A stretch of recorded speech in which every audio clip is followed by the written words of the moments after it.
நண்பர்கள் அனைவருக்கும் வணக்கம். நண்பர்களே, இந்த புக்கிங் வந்து இப்போ எப்படி சொல்கிறது, நமக்கு புதுசாக சேர்ந்துருக்காங்க இல்லையா, அவங்கெல்லாம் எப்படி புக்கிங் எடுக்கணும் அப்படிங்கிறதுக்காண்டியான வீடியோ தான் இது. புக்கிங் வரும்போது பார்த்தீங்கன்னா மேலே இப்போ கேன்சல் இருக்கு இல்லையா, அங்கே வந்து ரிஜெக்ட்டுன்னு இருக்கும். அது நீங்கள் நல்லா கவனிச்சுக்கோங்க. உங்களுக்கு தோது இல்லை அப்படிங்கிற பட்சத்தில் நீங்கள் வந்து உடனே ரிஜெக்ட் பண்ணிக்கலாம். இல்லை அப்படின்னா ஒரு 18 செகண்ட் கழித்து ஆட்டோமேட்டிக்காக புக்கிங் வேறு டிரைவருக்கு போயிடும். எடுத்துகிட்டு எப்போயுமே கேன்சல் பண்ணாங்க, எடுக்கிறதுக்கு முன்னாடி பார்த்துங்க. இப்போ நீங்கள் எடுத்ததுக்கப்புறம் இப்படி தான் இருக்கும். அப்போ இங்கிட்டு லெஃப்ட் சைடில் பார்த்தீங்கன்னா ஜீன்ற சிம்பிள் இருக்குது பார்த்தீங்களா, அது தொட்டிங்கன்னா உங்களுக்கு வந்து மேப் ஓப்பன் ஆகும். இது வந்து கஸ்டமர் இருக்கிற இடத்த காட்டும். நீங்கள் அப்படியே பின்னாடி வந்துடுங்க. இப்போ இந்த இடத்துல கேள்விக்குறி மாதிரி ஒரு சிம்பிள் இருக்குது பார்த்தீங்களா, இந்த கேள்விக்குறி சிம்பிளை தொட்டிங்கன்னா கஸ்டமருக்கு வந்து நீங்கள் கால் பண்ணிக்கலாம்.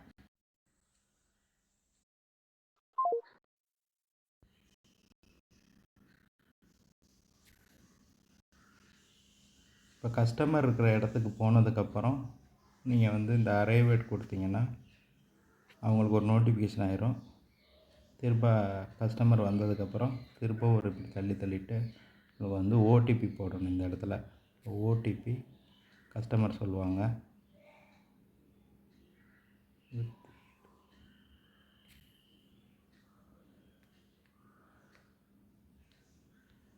இப்படி போட்டுட்டு நீங்கள் வெரிஃபை கொடுத்தீங்கன்னா உங்களுக்கு வந்து இது மாதிரி வந்துடும்.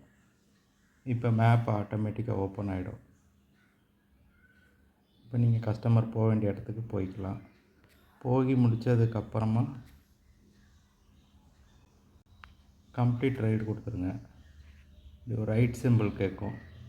இந்த ரைட் சிம்பிளை நீங்கள் கொடுத்துருங்க. அவ்வளோதான், முடிஞ்சிச்சு. இப்போ நீங்கள் அடுத்த புக்கிங் எடுக்கிறதுக்கு தயாராகிட்டீங்க.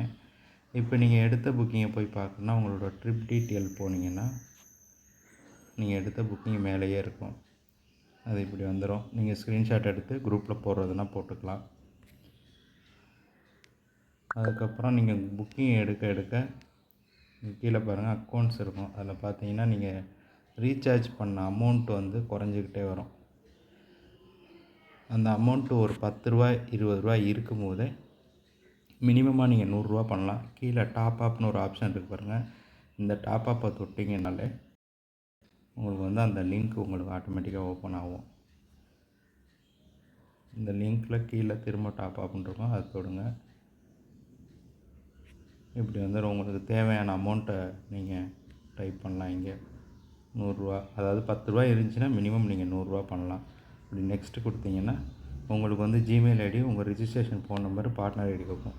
இது மூணையும் கொடுத்துட்டிங்கன்னா அடுத்ததில் வந்து ஜிபே, ஃபோன்பே இதெல்லாம் ஓப்பன் ஆகும். அதை வச்சு நீங்கள் ரீசார்ஜ் பண்ணிக்கலாம். இதுதான் நம்ம புக்கிங் எடுக்கிற முறை. ரொம்ப எளிமையான அப்ளிகேஷன் தான். அது ரொம்ப போட்டு குழப்பிக்க வேண்டியதெல்லாம் இல்லை. ஆல்ரெடி ஆன்லைனில் ஓட்டிகிட்டு இருக்கவங்களுக்கு ஈஸியாகவே புரியும் இதெல்லாம். நன்றி.